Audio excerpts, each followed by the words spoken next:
It would seem hard to improve on the grandeur of Yosemite National Park, a place that attracts about 4 million visitors a year.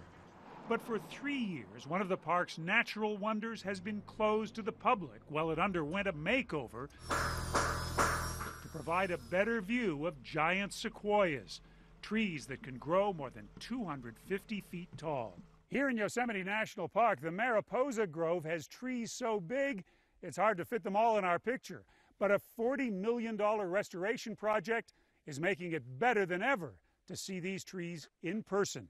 Completely restored, and it's just a more tranquil and have a more serene experience. Frank Dean is president of the Yosemite Conservancy, a nonprofit that raised $20 million for the restoration of the Grove. The National Park Service put in another $20 million. How is this different than what was here 4 years ago? Well, where we're standing right now, there was a diesel fuel station for the trams. So now what you have is the first view you get as you see it framed by 2 or 3 giant sequoia trees. The goal was to take out many modern additions, returning the Grove to a more natural state, removing pavement and parking lots, restoring streams and wetlands, and minimizing the damage from cars and people getting too close.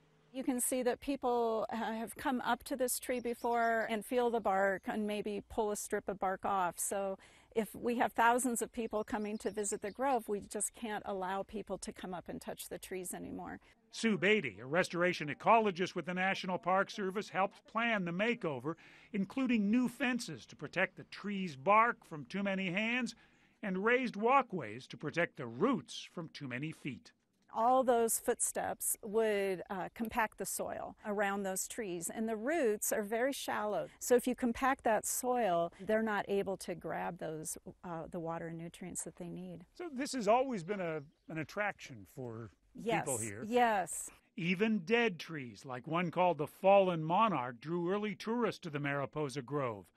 President William Howard Taft rode a buggy through the California tunnel tree. Theodore Roosevelt stood under one called the Grizzly Giant. President Lincoln never saw the sequoias in person, but he recognized their value. The law that Abraham Lincoln signed back in June of 1864 established Yosemite Valley and the Mariposa Grove of giant sequoias.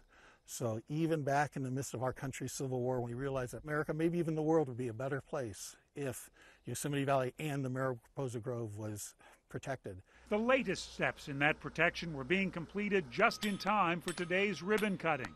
But while workers were taking care of details on the ground, visitors will be looking up, way up. For CBS This Morning, John Blackstone in the Mariposa Grove, Yosemite National Park.